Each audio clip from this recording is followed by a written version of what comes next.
Greetings, everyone. Jeff Johnston here. I am, as you can see, my day job, I work for Sallie Mae, but I'm here on behalf of OASFA. And if you are newer at helping folks figure out how to pay for college, you are in the right place. My co-presenter is Mary. She will be coming in about halfway through the presentation. And then the two of us, after we do what we expect to be about maybe a 50-minute presentation, we will be glad to take any questions that you have. Before we move forward, if you'll note my email address, the cleanest way to take questions during this broadcast is going to be for you to email them to me. And what we'll do is, as Mary is finishing up her slides, I'll be going to that email, excuse me, and checking to see if anyone has emailed any questions, and we'll try to address them for the group. All right, so financial aid, I can just remember when I got into it, how overwhelming it seemed to me. And luckily, I stumbled into this committee. I actually learned a lot about financial aid by attending this committee's presentations early on in my career.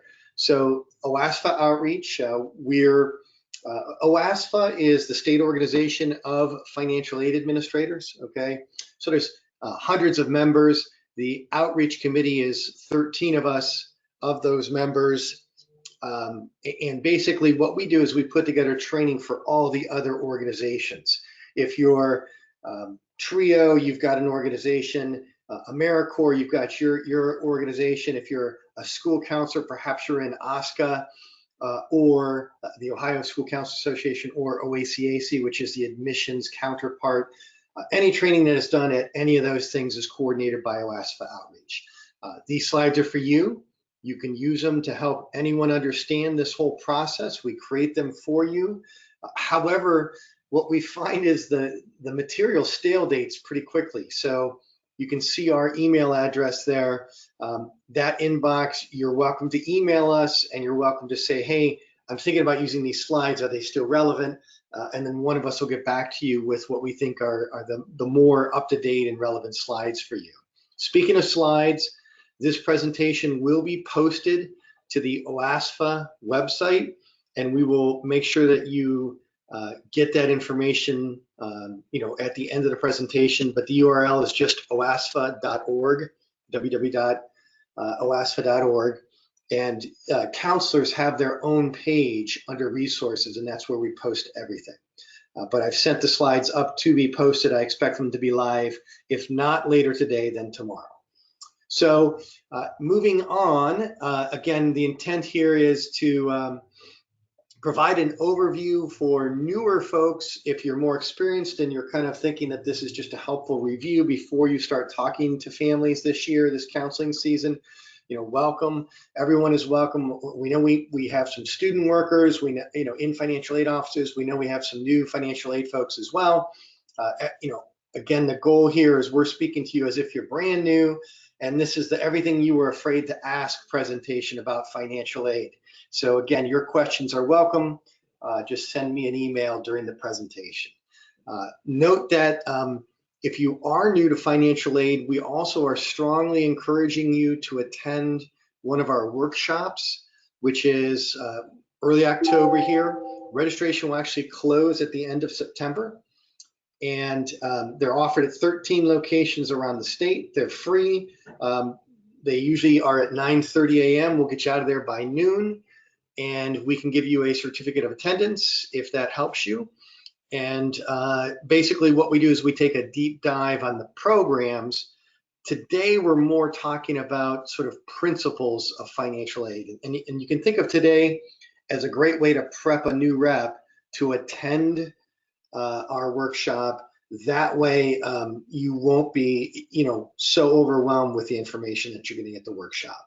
So our thoughts on financial aid, if we understand how you're approaching it as a newer counselor, you just want to make sure you're not dropping the ball in any way, that no one is going to miss out on aid that they would otherwise be able to get, right? And there's deadlines that are important, so you want to understand those deadlines. So we're going to kind of make sure that you know how to get your folks plugged into the system, understanding that the colleges on the other side are going to sort of pull them through, if you will. Your job is sort of push them in, and then the colleges pull them through on the other side. And so we'll talk about deadlines, we'll talk about process, and really what we'll do is we'll try to get you to be speaking the language of financial aid. We seem to speak a lot in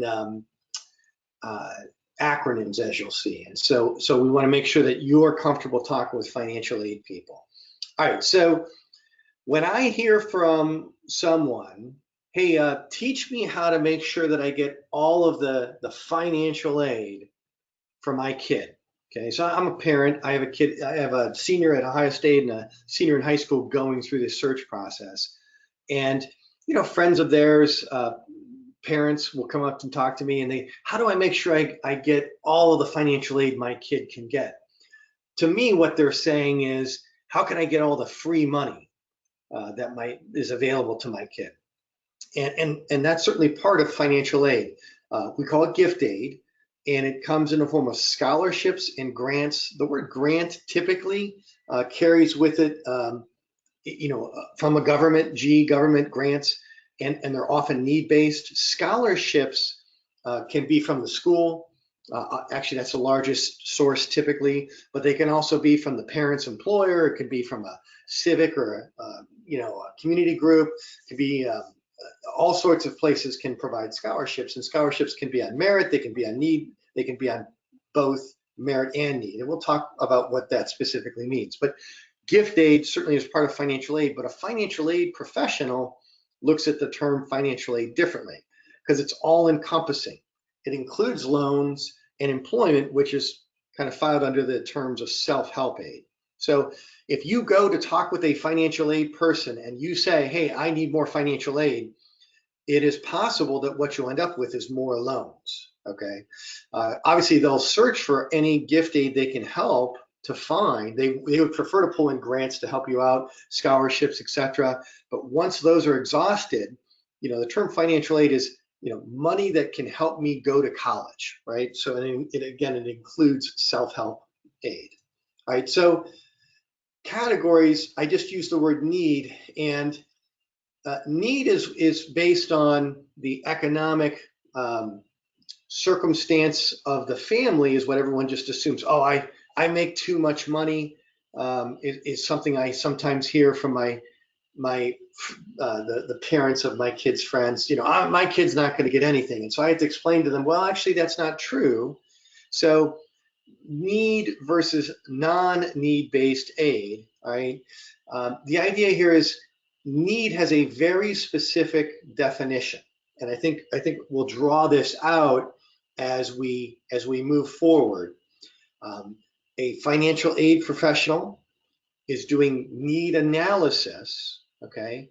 And what that means is that in the 60s, this country had a national conversation, and Congress determined that parents have the primary responsibility for paying for the dependent children in their household for college to the extent that they're able to. And that students themselves also have a responsibility to contribute to their educational costs. So this is a sort of discussion that we had in the 60s, and that's what the financial aid system was designed to do, was to step in for those parents and students that could not do it on their own. Remember, the key word is extent that they're able to. So basically what financial aid officers are doing is they're evaluating families in their present financial condition, okay? Now, you all are counseling seniors in high school who will be going to college in the 2019-2020 academic year, okay? That means that they will be filing the FAFSA, and we'll talk all about that, with their 2017 taxes. So that's the current definition in this process for what the quote present financial condition is. There are some other questions that ask about the day that you file financial questions, such as amount of money in your checking account and all that kind of stuff. But it is interesting that the current definition of financial condition is 2017's taxes. And then the idea is, of course, a family's ability to pay. must be evaluated equitably, consistently. But there is this recognition that things happen, and that though, because we're looking at 2017's taxes, there might be some changes that have changed, some circumstances that have changed in that family that perhaps can be addressed through something called a professional judgment. And Mary will talk a little bit more about that later on. All right, so going back to need, because again, when we're talking about aid, there's need-based aid, there's non-need-based aid. Specifically, there can be merit-based aid. So what is this term need? Well, what we're looking at is the cost of attendance at a given school. From that, we are subtracting the expected family contribution, or the EFC. And then from that, we are determining need.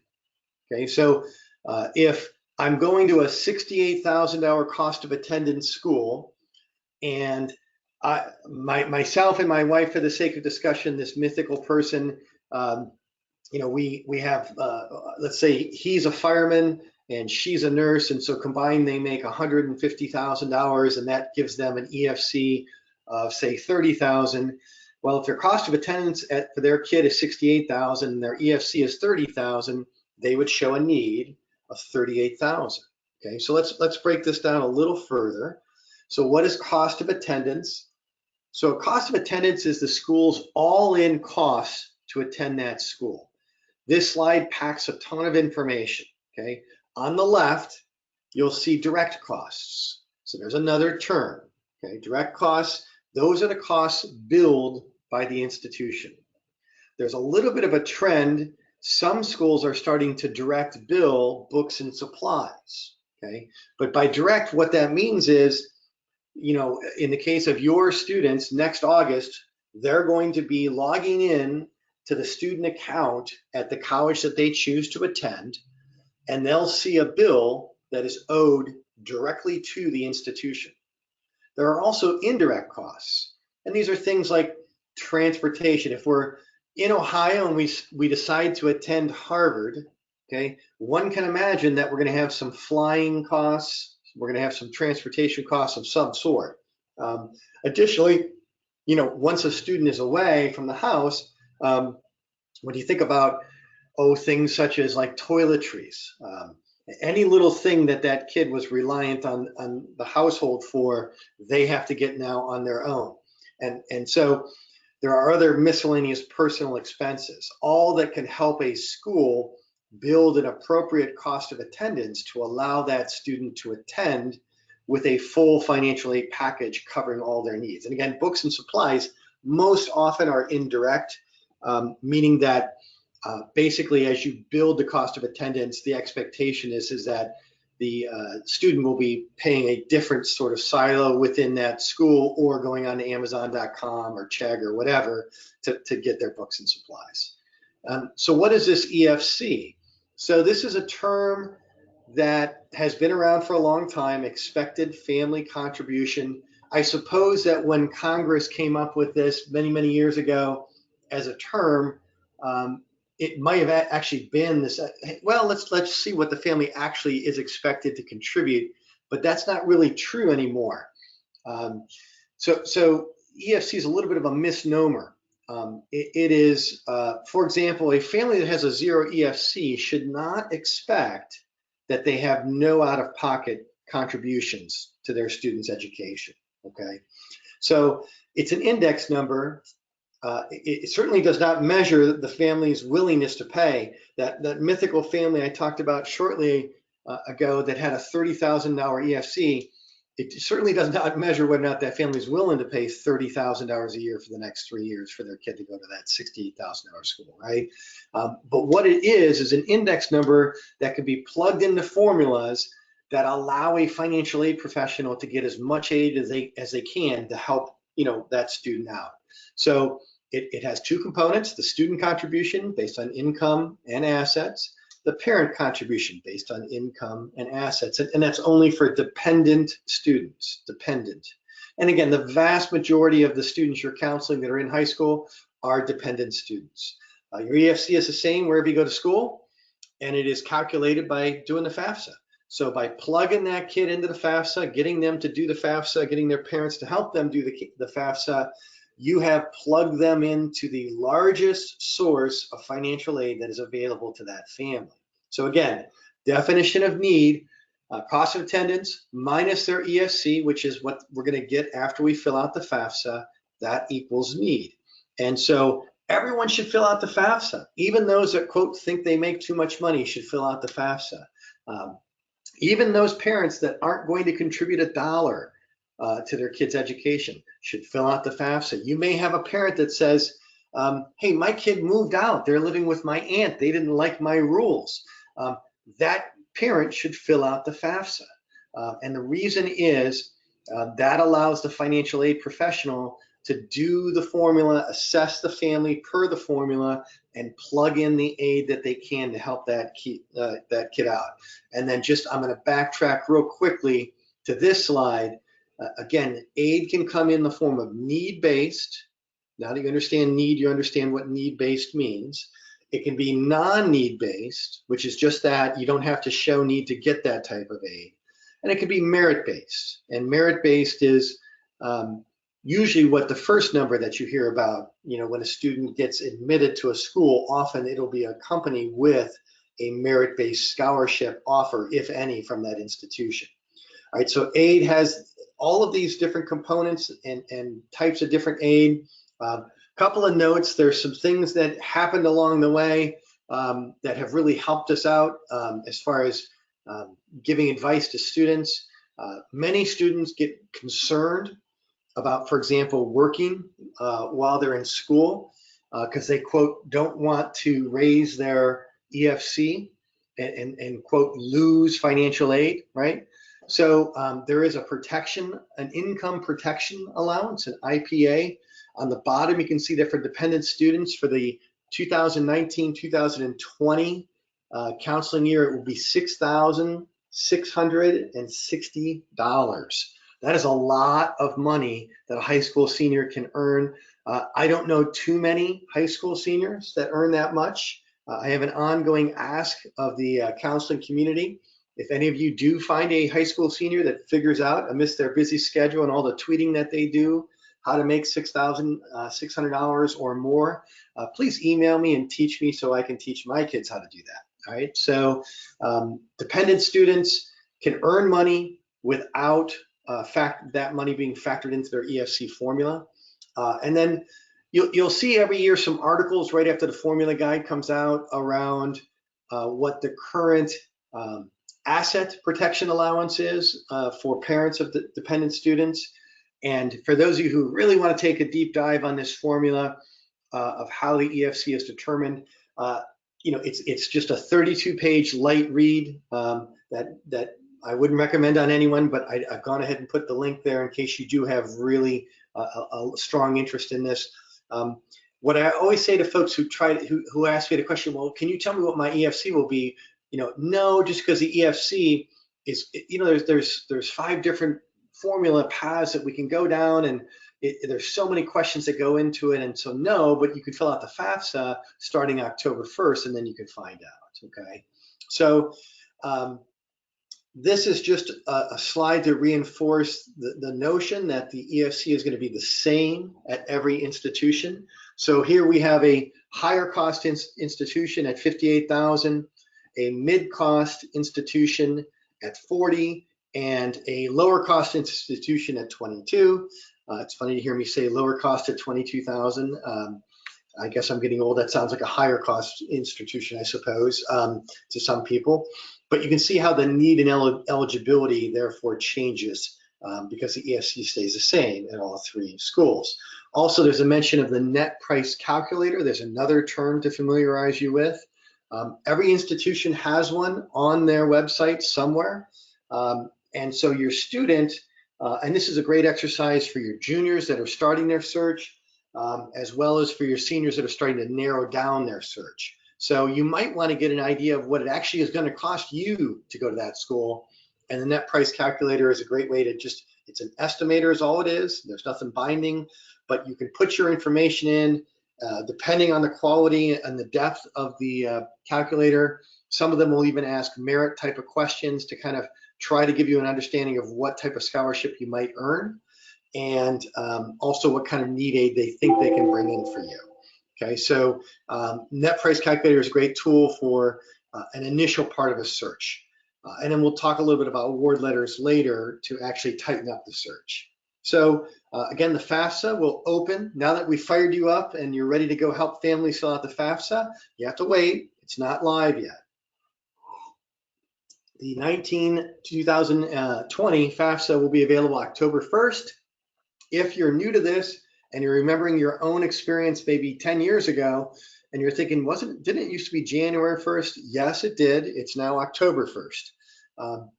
And again, your counseling for 1920, you'll be using the 2017 tax information. All right, so I want to point out that I'm getting like multiple storm warnings here in Willoughby, Ohio, including what just came across as a tornado warning. If I lose power, I assure you I will, as soon as I can, reestablish connection and get back on here. So if I do lose everybody, since I'm the host of this, please know that I will be fighting to get back on as soon as I can, okay? All right, so there's an interesting looking storm brewing outside of my window here. So, you know, deadlines, you know, if you accomplish one thing on this webinar, if we accomplish together one thing, it's emphasizing that deadlines matter. And they've given us really a short window. The good news is, as far as filing the FAFSA, that the 2017 taxes really should be done when you think about it. If they were due, 17's taxes were due April 15th. If you filed an extension, then they're due by October 15th. If a parent asks you, hey, I haven't finished filing my taxes yet, our recommendation is just to have them file their taxes, then do the FAFSA. Because again, they got to do it by October 15th. So it seems silly to file the FAFSA without having the taxes done when it's only 15 days there. Ohio colleges and universities have deadlines for the FAFSA all over the place, but the nearest ones that we are aware of, November 15th, November 15th. So when you think about it, that's a 6-week window to help your families get through this process, okay? Note that there are multiple deadlines for these folks. If they're doing an early admission strategy of some sort, it could be early action, early decision. It could be even earlier than that. You have to check per school. Not all schools require the FAFSA early when they're doing early action or early decision. Again, you know, that's something you can push back onto students who are thinking about that one school as an early action or early decision admissions process. Make sure they understand the deadlines for everything that they're doing. And I know right now you're dealing with all the various requests for recommendations and transcripts, etc. So, you know, you certainly understand that applying to college, it's multifaceted, but don't lose sight of the fact the FAFSA priority deadline matters. If we miss it, we can miss out on aid. It's just that simple. Word about scholarships. November is scholarship month across the country. And so we certainly encourage you to do some sort of outreach to your students either in late October, early November. Make sure that they're spending some time applying to scholarships. At the bottom, the fourth bullet, it says colleges and universities. Just by applying to the college and university, for the most part, you're applying for their scholarships. But in addition to that, you want to make sure that they're applying to outside scholarships. And so it says pursue local scholarships, civic organizations, churches, employers, financial institutions. At the bottom, you see the term scholarship search engines. A lot of you use a product called Naviance. If you do, there are search engines linked within Naviance that will help your students find their way to scholarships. And there's a couple of helpful links there about scams. I do not know of one legitimate scholarship in the country that requires paying a fee, okay? And if you know of one, email it to me so that I will change that talking point. But the notion of somebody paying $50 or $20 to get a scholarship is kind of a ridiculous notion when you think about it, and yet there are scams out there. All right. So briefly now, because we'll take a deep dive on Ohio's aid programs at our upcoming counselor workshops. But Ohio does offer aid programs to Ohio students attending Ohio schools. Okay, Ohio students attending Ohio schools, with also then some exceptions because Pennsylvania has a little sharing agreement, so you can attend a Pennsylvania school and be eligible for some aid as well. The big one, so the Ohio Department of Higher Education, for those of you coming back into this, used to be known as Ohio Board of Regents. The idea here is that the big one is OCOG, Ohio College Opportunity Grant. And again, OCOG, everything has to be an acronym in financial aid. You'll get used to that. But OCOG actually is just easier to say. And you have to fill out the FAFSA, and you have to be an Ohio resident, and your EFC has to be underneath 2190, and you can have a maximum household income of $96,000. And you'll see a recurring theme in most aid programs now is there's time limitations that you can get this. So this is very generous. You can receive it for up to 10 semesters. When you think about going to a fall, spring, 4-year program, that's 8 semesters, right? So they're giving you 10 semesters to get that 4-year degree. Very, very generous opportunity there. They understand that a kid might have a false start. In case you're interested in how much this can be, this is basically the types of schools over here, and this is the enrollment status. And you can see that public student can get up to $1,500 a year, and then you can see all other private not-for-profits can get $3,000. I'm often asked why it's different. Why is it more for a private non-for-profit? And the private non-for-profits have made the case that the public student is already subsidized by taxpayer dollars through the public institution, and therefore to even the playing field out for that student, they should get a little bit more if they're eligible. Just a note, if you're dealing with a foster youth situation, there is this opportunity for OCOG to be plugged into that student if they're attending a community college or one of the regional campuses for one of the public. So all of the public schools have regional campuses, I'm sure you're aware. But those really operate more like community colleges to financial aid offices. And this is an opportunity for a foster youth to get that money plugged into their, along with Pell, along with other free monies that are available to them. It's just an opportunity for foster youth to have that much more support to go to school. All right, a few more slides and then I will turn it over to Mary. So a word about federal work study. This is a program that your students would be, they'll be awarded this or not. In other words, they don't have to go apply for anything at this point. Later in the year when they get their formal award letter, if it has a federal work study opportunity on it, they'll be awarded that. Couple of notes, the schools have arrangements on campus, off campus. The wages are excluded from the EFC calculation, so it's not even going to impact the income protection allowance. And the idea here is that if you've heard me speak at all, you know that I am a big believer in this program. If you're awarded it, it's just a great opportunity to get plugged into a network.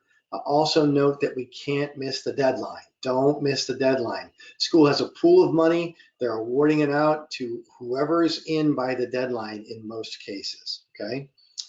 Federal Pell and SEOG grants. So basically, here's what we know. If you have a 0 FC, you're eligible for the current academic year. $6,095 is the total amount that you're eligible for, and that typically would be split up into 2 for the fall and the spring, so it'd be several $1,000s for each of those periods. And then as your EFC increases, your Pell grant reduces. SEOG, this is more of a block grant that comes into the school, and therefore you could be looking at the same student with 3 different award letters, and you'll see that their Pell grant will have the same amounts at all 3 schools for all 3 award letters. The SEOG, well, it just depends on that school's block grant and how much need that class had. So you could see different SEOG amounts, and that explains why. And the range, it says the range is from 100 to 4,000. I can tell you I've looked at a lot of award letters in my career, and rarely do I see anything above a couple $1,000s. Okay, and again, typically schools distribute that to the most needy of their students. Student loans, certainly there'll be opportunities for you as a new counselor to take a deeper dive on student loans. I will point you to the OASPA website at the end of the session, and we have a webinar in January where we take a very deep dive on student loans. But for now, just understand that students are able to borrow money to support their own education without a credit check. And that's really important to a lot of families. And then parents can borrow direct PLUS loans on behalf of their dependent student. Their credit record will be checked, okay? And then just for loans, very high level, my 2 cents, number one is spend a lot of time trying to help young people. Only borrow what you really need. Number two, while this is an investment in our future, we have to be able to pay it back. So I always try to connect the dots between what the kid will be studying and then potential future earnings in that degree program versus what they're borrowing. And I try to get them to think about, whether or not they'll be able to afford it when they're out in their work career. And again, plenty of opportunity to do a deeper dive on loans in future training that we will tell you about. So, again, generally speaking, throughout this year, you may get questions from students. Just want to introduce you briefly to some terminology. Yes, they may be sent by their school. All you have to do is always say, follow the college's advice around student loans. That's your best talking point.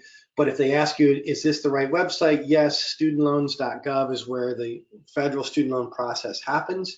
It requires use of your FSA ID, which Mary will address. That's also part of the FAFSA process. And the term entrance counseling, again, another little bit of a misnomer. It's a quiz. It's like a 20-minute, a bunch of web pages you have to read, then you take a quiz. The term MPN is Master Promissory Note. And that just is the debt covenant, if you will. It's the contract you sign that allows you to draw loans for the next 10 years, or 4, hopefully. So, and then the parent has to do the same thing, okay? So again, you won't get dragged too far as a school counselor or an access counselor into the weeds with loans. We want you to know enough to be confident when your student is turning to you for help, because the process can start your students can get award letters as soon as late November or December, and they're anxious and they want to move forward, and they may turn to you for questions. So, I think the main thing is, as far as deadlines, again, deadlines matter. The FAFSA will open up October 1st. And again, very, very important that you help your students complete their full admission process, their transcript, their essays, their counselor recommendations. If the deadline's October 15th for an early admission, don't send a transcript on October 13th and expect it all to work out. You've got to get that well in advance to make sure that they have it. And again, deadlines matter, and I promise you that we would give you this website. There it is. You'll see that there's a resources counselors page, and then underneath counselor resources at the bottom, you will see a list of Ohio schools and their FAFSA priority deadlines. With that, I will turn it over to Mary Cannon, who will do some slides. And again, we will both be available for questions. You can email jeff.johnston, JOHNSTON, @salliemae.com, and I will address questions at the end of this. Mary, take it away.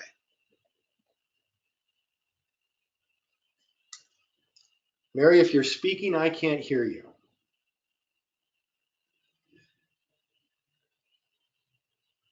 Jeff, can you hear me now? I can.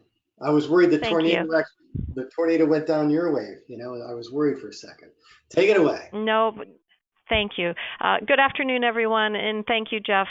I will say that Jeff has done a wonderful job of giving us a great overview of financial aid and the financial aid process. What we're going to do now is just take a deeper dive into some situations, one of those being special circumstance, and we're also going to take a look at FAFSA and maybe take a deeper dive into that as well. Let's go ahead and start with special circumstance. And And what I want to say is that special circumstance is anything that cannot be clearly communicated with the FAFSA. So information that students and parents are providing on the FAFSA form is information now that is 2 years old. So with that, we are now seeing more and more situations that really are not clearly communicated with that information that we see on the FAFSA, the income information.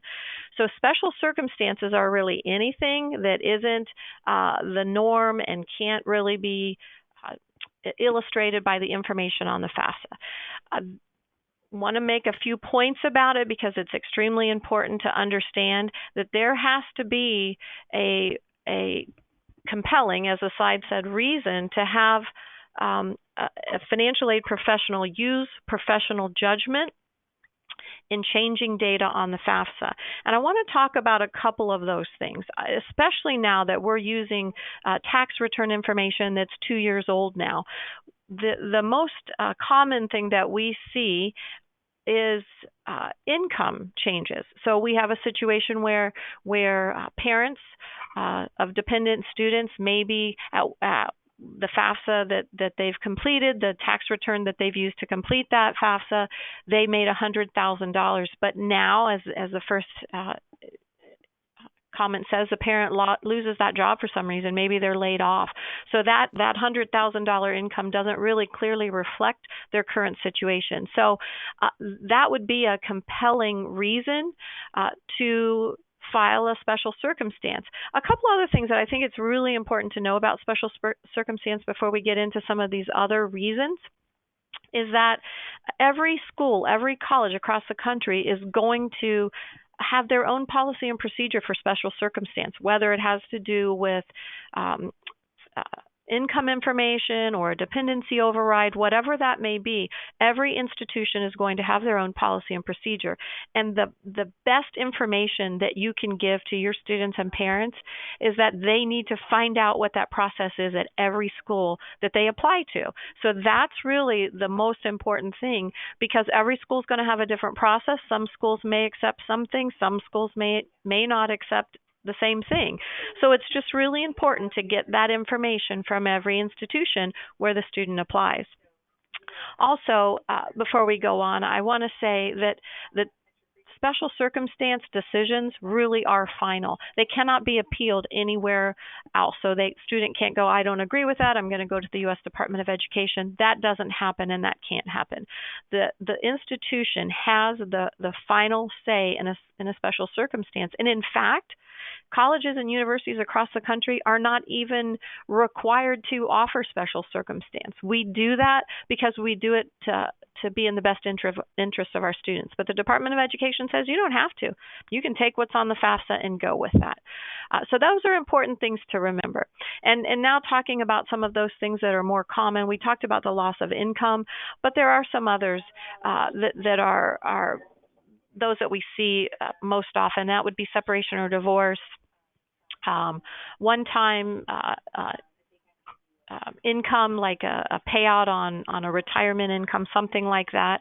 I want to just say that there are some things that some schools accept that others do not, and I would say one of those controversial topics would be private school tuition for siblings that are still in high school or still in grade school. Some schools will accept that, but others won't. We heard you say private school tuition. Yes, I'm sorry, private, like high school, And, second, or where I think she was headed is, as far as that goes, it's an interesting question when you think about it. If a family's paying $15,000 a year, for the sake of discussion, because private schools range, at least in the greater Cleveland area here. I know of $8,000 schools. I know of $32,000 high schools. Should that money somehow lower that family's ability to contribute from the standpoint of an EFC formula? And there's debate about that. Mary, are you back? Jeff, can you hear me? Now I can hear you. Yes. Sorry about that. Yes, I am back. I am in an interior office, so I don't know what the weather's doing here. So I apologize if I'm cutting out. Jeff, can you still hear me then?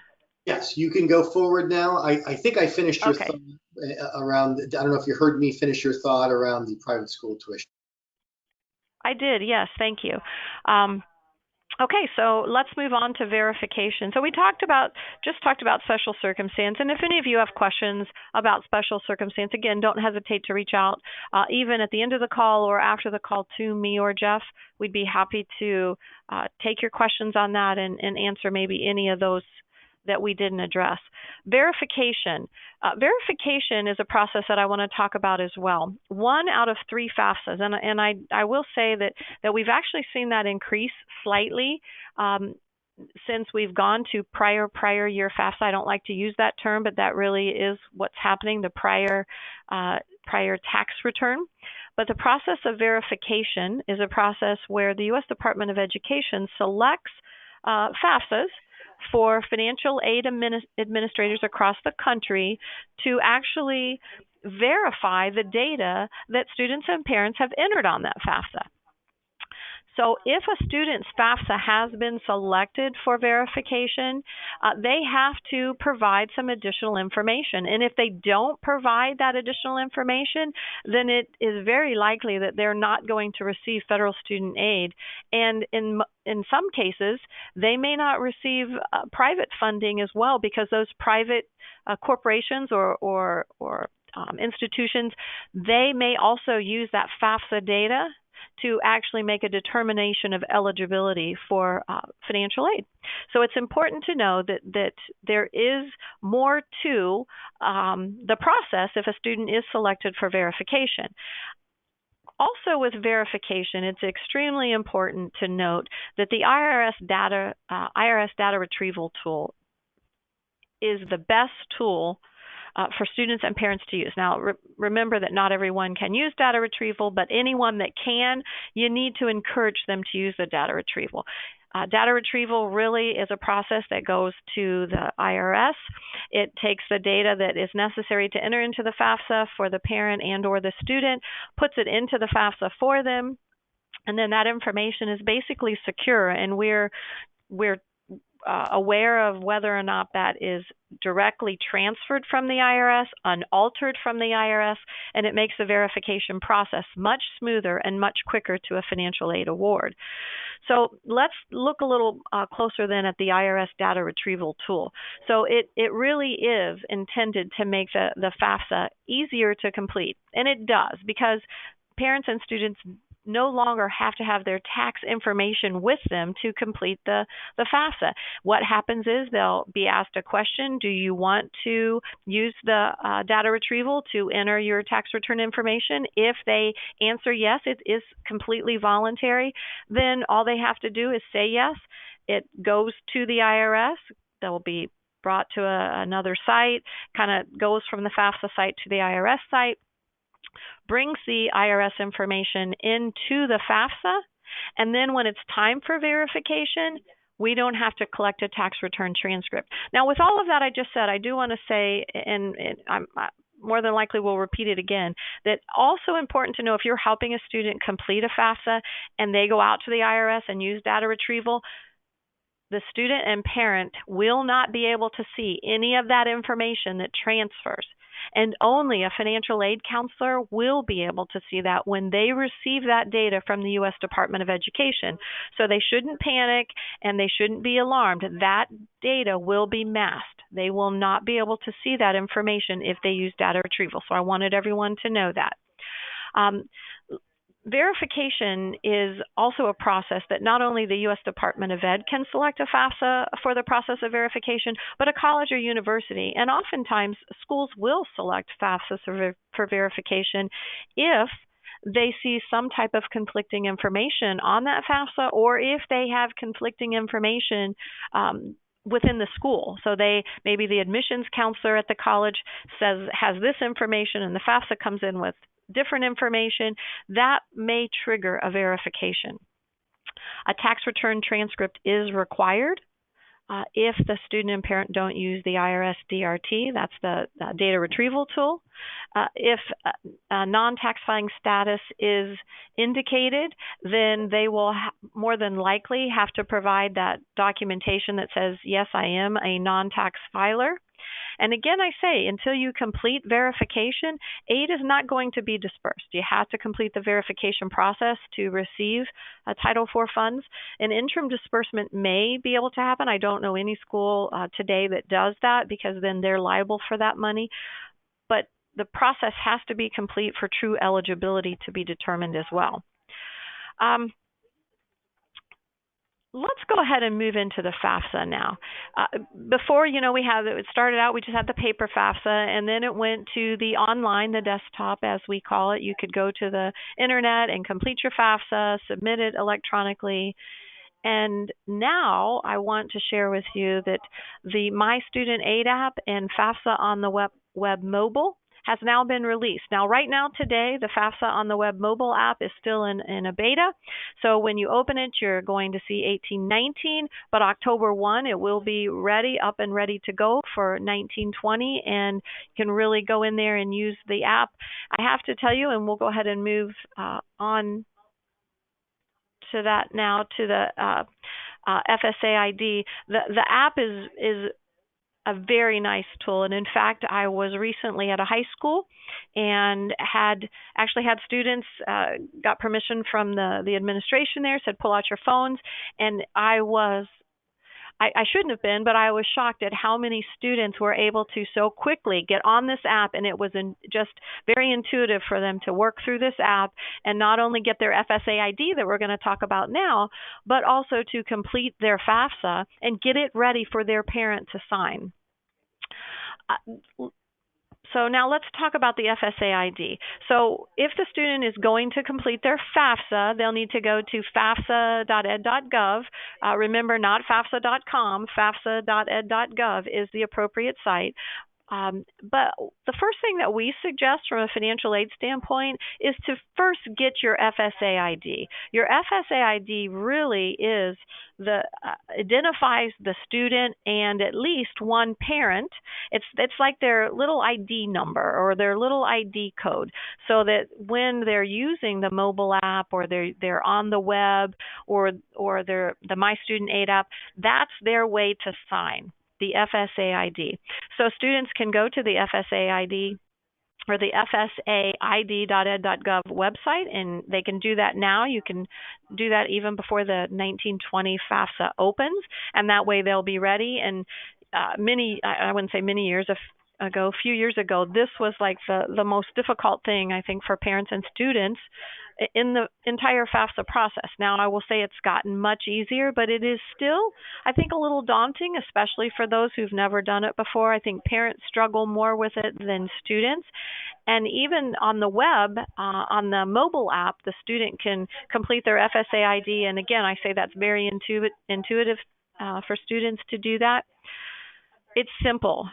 It can still be daunting, but it really is simple. You're going to enter some login information and the information that we saw on the previous slide, and then they're going to submit. Once they submit, they're going to have their FSA ID. Couple of things to remember here. A parent and a student cannot use the same email address. Additionally, we always suggest that students don't use their high school email address. So they may want to get an Gmail if they don't have one, or use another email address if they have it. They have to have a separate email address than the parent, and at least one parent of a dependent student needs to have an FSA ID. But if the family has maybe 2 or 3 children in that family, the parent only needs one FSA ID. It really lives with the owner. So the parent can sign multiple students' FAFSAs with their one FSA ID. They don't need to keep going out and get multiple FSA IDs. So again, I suggest you do this now so it's ready. If the FSA is not working when the parent tries to use the data retrieval, then they're going to have to go through a whole process. Okay, we went back. Good. to find out what's going on with it. And I would say this, if they have completed more than one, it's going to cause an issue when they go to sign. And then also it will be a nightmare for them to go back and get everything cleared up. So again, one FSA ID for a parent, and then each student will have to have their own. Let's go ahead and move into the mobile app. The mobile app is ready now. It's ready to go, and students can go out and take a look at it. My Student Aid. It is a really cool site. It gives a lot of information out there. Students can really do a lot of things. They can track their entire financial aid history from FAFSA to borrowing history to the amount of loans they've borrowed. They can even complete entrance counseling. Jeff talked about that, and even master promissory notes. So the My Student Aid mobile app is a very, very nice app. And in fact, if we go to the next slide, we can actually see some of the screenshots from the app itself. One thing I want to point out here is the FAFSA has, the Department of Education has taken some lead from us in the profession. And so if we look at the second screenshot here, it says, tell us who you are. So I will just tell you, I'm a parent, Jeff's a parent, and although we always encourage students to complete their own FAFSA, oftentimes that's not what we see. We see students or parents completing the FAFSA for their student. And if that's the case, the parent really needs to say, I'm the parent, so they don't make a mistake and enter the wrong information on the FAFSA, maybe their social when they should be entering the social of their student, etc. So really, the first thing we want to know right off the bat, who are you? I'm the student. So if the student is actually filling it out, then they enter, I'm the student. And as I said, we did this with a group of high schoolers not too long ago, and they just whipped through this. So if we go on to these next set of screenshots, it really steps it all the way through the completion of the FAFSA. Now, as you're looking here, you're seeing the 1819 FAFSA. That is available on the mobile app, but they will not be able to use data retrieval with this. And this is really for students that are currently, this will be for our students that started this fall. So for students that are starting next fall, we're going to be looking for the 1920 FAFSA. So again, steps them right through. The next slide actually has additional screenshots from the app, and all the way through the process to right down to the signature. And you can see that students will not only sign with their FSA ID, but they're actually going to sign with their finger or with their stylus, whatever they have, very much like what we do at the grocery when we sign a credit card statement. So the app, I have to tell you, as I said, is really a very cool tool, and it really is intuitive for our students today. FAFSA on the web. Again, whether it's the app, the mobile app, or whether they're doing it on the web, it really is the way that we encourage students and parents to complete the FAFSA. There's a lot of reasons to do it on the web and not to do paper. I'm going to just say this up front. The U.S. Department of Education is not staffed to handle paper FAFSAs. Now, certainly a student can do a paper FAFSA if they're not able, but certainly with everything that we have today, we can, put a computer in front of them or have them come in and do it, on a library computer, et cetera. Will get processed if it's paper, but it's going to take a lot longer. So reasons to do it on the web. There's going to be edits, skip logic. So there's questions on that paper FAFSA that really don't pertain to students if they answer another question, a previous question, a certain way. So it's going to skip them through the unnecessary information. They can use the data retrieval also if they do the FAFSA on the web. And I will say again, that will save quite a bit of energy, quite a bit of work, and make the entire award process quicker if that student is selected for the process of verification. A more timely submission, you're going to complete that FAFSA online, you're going to hit submit, and it's going to go to the Department of Education, and 3 to 7 days, a student aid report is going to be submitted back to the student. And then there is an awful lot of help, even on the mobile app, for students and parents. And if you do the FAFSA online, then you're going to be able to check the status of that FAFSA online. So let's move on to the FAFSA on the web homepage. This is really where it all starts.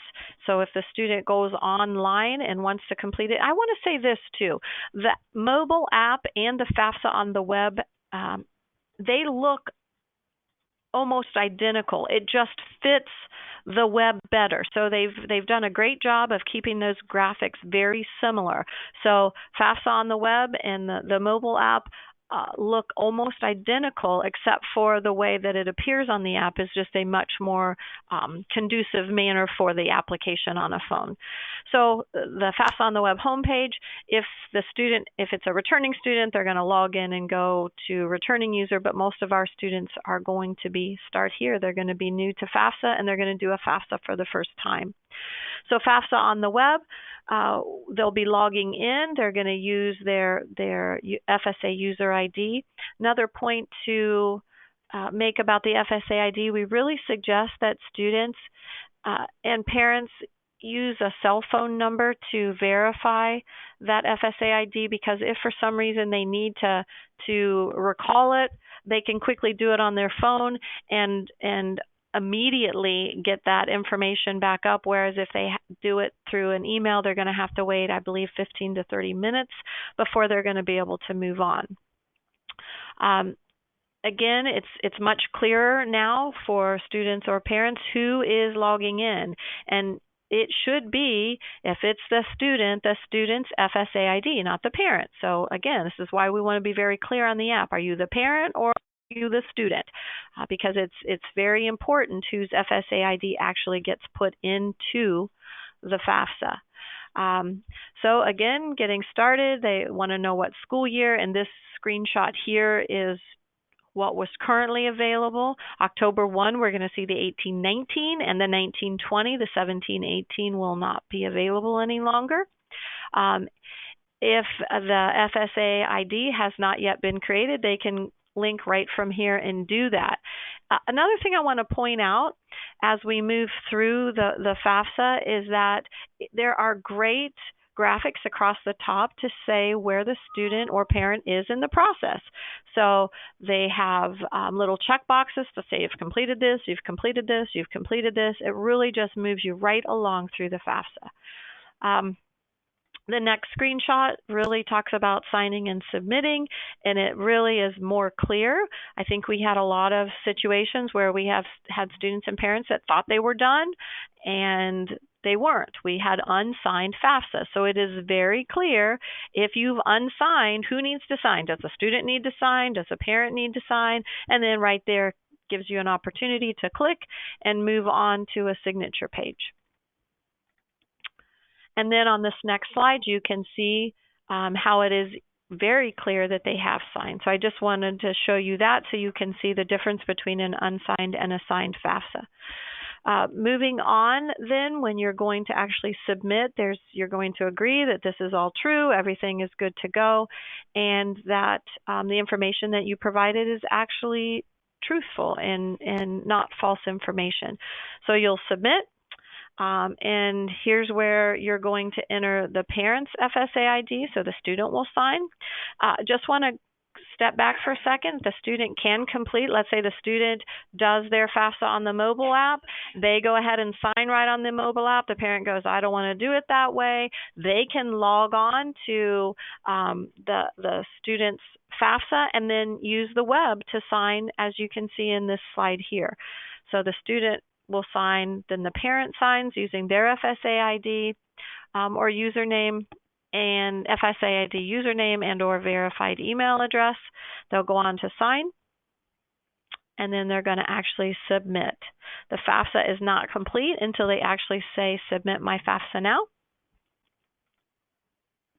And once they do that, then the FAFSA will go off to be processed. And again, we're hearing from the Department of Ed that in down processing, we're hearing that it'll be 3 to 5 days. We like to tell people 3 to 10 days, because the average time for completion is somewhere between 5 and 7. But it is a pretty quick process, pretty quick turnaround.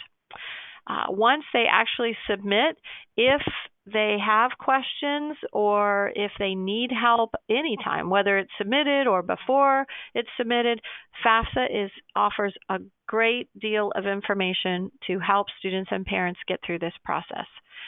Again, I can't say this enough. The best way to complete the FAFSA is electronically, whether using that brand new mobile app or using the FAFSA on the web application. Any of those, either of those means that's the best way to complete the FAFSA. Some frequent errors, let's talk about those. I know that our time is getting very close here, so I want to talk about some frequent FAFSA errors. Social Security numbers, the number one still to date, most frequent error on the FAFSA. That is the first data check. So encourage your students and parents to be sure that that information is correct. The rest of these are all errors that we see frequently. And a lot of it is because of it's not the average American household. So these often come because of those non-traditional homes. So if you have questions on these or your students have questions on these, please don't hesitate to reach out to me or Jeff, and we'll be happy to answer your questions maybe that students might have about income or who's the parent, etc. The final thing that a student will do in submitting their FAFSA is they're going to select where they want this FAFSA to go, and they're going to indicate their housing. So where do you want the government to send your FAFSA? What schools do you want them to send this to? And students can pick up to 10 schools to send it to, and once they pick those 10, it's not the only 10. They can go in and change. They can remove a school and put another one on, and then they're also going to indicate their housing option as well. And when they do that, they're going to get some additional information on those institutions that they put out there. They're going to get the school's website. They're going to get tuition and fees and some other information as well. If a student needs to make corrections to their FAFSA, again, if they have submitted that FAFSA online through the mobile app or through on the web application, then they can submit corrections online. And that, again, is the best way to do it. So they would just log back on. They're going to indicate that they're making a correction to their FAFSA, and a lot of times they can go directly to that part of the FAFSA where they want to make that correction. And again, there's a lot of helps and hints information on every page. So if they maybe need to change something, or maybe they're questioning an answer they put to begin with, there will be information there to help them to get the correct information on the FAFSA. So first-time filers, so just be sure that once you actually hit submit, that when you receive your student aid report, your SAR, as Jeff said, we use a lot of acronyms, SAR, student aid report, that double check it. Make sure everything that is there is correct, and if corrections need to be made, go out and make them. If the FAFSA has been collected, or if the FAFSA has been selected for verification, then you're going to have to complete additional forms. Be sure that you collect all that information and get it back to the school. Additionally, if you're going to be providing information for a special circumstance, or if you're going to be submitting a special circumstance, you just need to be sure that you have documentation, that the student has documentation ready to go back to those schools that they're going to ask for that professional judgment. And then they need to watch for a financial aid award letter, or package, as we call it, from any institution that they've applied to. I will say, too, that even institutions that they may not have applied to, some of your bigger state colleges, if they submit that FAFSA to that institution, even if they haven't applied, then it's likely that they're going to get a financial aid award letter or package from that institution. So avoid errors. It's extremely important. Again, those errors that we talked about earlier, especially the Social Security number, because it will not process without a valid Social Security number. Also, avoid errors with any form that you're going to be submitting or the student will be submitting back to the institution. Be sure to read those forms completely, and be sure to completely fill out all of those forms. Errors not only on the FAFSA, but in any supplemental documentation that's being provided back to the school will cause a delay in the awarding and the aid process. So it's important that errors are caught ahead of time and that the information is accurate from the time we send it off. Again, help is always there. There's the Federal Student Aid Information Center, and there is an 800 number for that, and that is staffed from 8 a.m. to 10 p.m., and that's Eastern Standard Time. There is FSA ID help as well, and that's listed on this screen. Again, I think the FSA ID, even though it is a simple process and has become much easier, this seems to be the most difficult step for students and parents. So I would encourage them to reach out if they maybe created an ID a while back and now they don't know their password. I would encourage them to reach out sooner than later so it does not delay the processing of a 1920 FAFSA. FAFSA Help Ohio, just want to share that this is a site for students and parents, and it's a great resource. It has a lot of information for students and parents, and it will really help them with information on locations where they can maybe go and receive help in filling out the FAFSA. So FAFSA Help Ohio is a great resource. Jeff, I'll ask, is there any other information that you would like to add about FAFSA Help Ohio?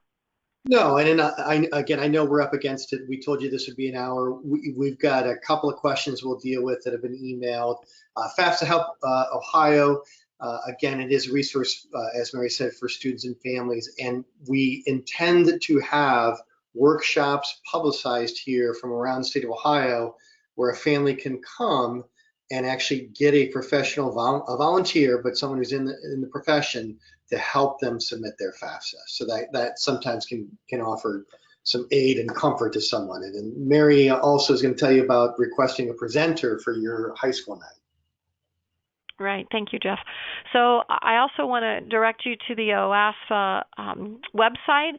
There is a resource for counselors. If you go to the slide here, you'll see it says resources. You're going to click on counselors, and then you're going to see a lot of information for counselors that it's available right on the OASFA website. Additionally, if you need a high school financial aid night presenter, you can request one right here. Those requests actually do come to me. I do want to tell you that we fill as many as we possibly can. If you have submitted a request and you have not yet received a presenter for your request, please do not hesitate to reach back out.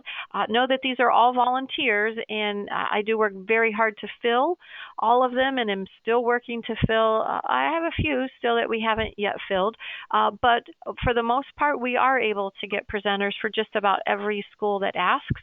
So if you would like a presenter, or if you've not yet gotten one and you've submitted one, please reach back out to me, and I'll let you know where we're at in that process. There are also additional resources. There's the handouts from this presentation. The OASFA website has handouts. FAFSA Help Ohio is a great resource. Federal Student Aid website has a college toolkit, if you don't know about that, that's great for counselors. And then there's the FSAPubs.gov. Please know that FSAPubs.gov, you can no longer request to have paper sent to you. You actually can go out there and print your own from their PDFs. So Jeff, with that, let's go to questions. You can always send your questions to the outreach at oasfa.org. That comes to me, to Jeff, and to our other committee members or committee chairs. You can email me. You can email Jeff. Just if you email the oasfa.org, just make sure that we have the information in that email to get back to you. If you put in a request for a high school night presenter, just make sure that all your information is filled out there. Don't forget to register for the October counselor workshops, and then be sure that you're on our database so that you get all of our emails about all of our events. So Jeff, you said we have questions. I'm going to go back to you. Yeah, and then here's that page again. This is on oasfa.org. And here's where you can sign up to be on our database. We only send out email a few times a year just to let you know about opportunities such as the one you're listening to now. So basically, the question came in, Mary, if I don't have an FSA ID, can I go ahead and get the app, and can I use it and understand it before I have to help a student through it? So you've had that experience, is that correct? Um, you don't have to have an FSA ID to use the app, but if you're a counselor and you're going to help a student through, may I suggest, and I'll just say that every one of my financial aid counselors that work for me, I have them go out and get an FSA ID. I make them go through the whole process so they can fully understand what their student and or parent may encounter. So I would suggest, you don't have to have it. You won't be able to go the entire way through, of course. You won't, and even if you can, you're not going to want to. You may not want to submit a FAFSA, but I would still suggest getting an FSA ID. It doesn't hurt. It can't hurt anything to do that, and you would then be able to experience what your students and parents experience. But you don't have to have it to go out and take a look at the app. In fact, when we were at the high school the other day, I did not have an FSA ID, and I was able to get on and at least show the students where to go and kind of give them some, just kind of hold up my phone and say, okay, here's where we're at, and we kind of click through. Excellent. And then the other question was related to the actual recording of this. One question was, can I get some sort of certificate that I attended this? The answer is yes. I mean, frankly, we're just going to have to type something up on a Word document, and if that helps you, I'll go ahead and just have you email me, jeff.johnston@salliemae.com. I'm aware that someone already emailed. You'll get one. If you're the one who emailed, you know who you are, you'll get one. If you could use a certificate of attendance to this, I can pull that and say, yes, this person attended. So email me. And then as far as the recording, frankly, as long as it's not damaged, just because I'm worried about cutting in and cutting out that might have happened, we will in fact send out the recording of this for you. I'm just going to take a brief listen to it before I send that out to anybody. So if you think of any other questions, you can email us. Outreach@owaspa.org is right there, and that comes to Mary and I. You have at the top, our email address, and I'm going to guess that our slides are already live based on how things usually work. Mary, can you see my window here opening up to owaspa.org? I can. All right, so we're going to find out live together. Here's for the counseling workshops. We hope you'll come, and we're going to talk about the individual programs that can actually help your students. And here is where you can download the presentation.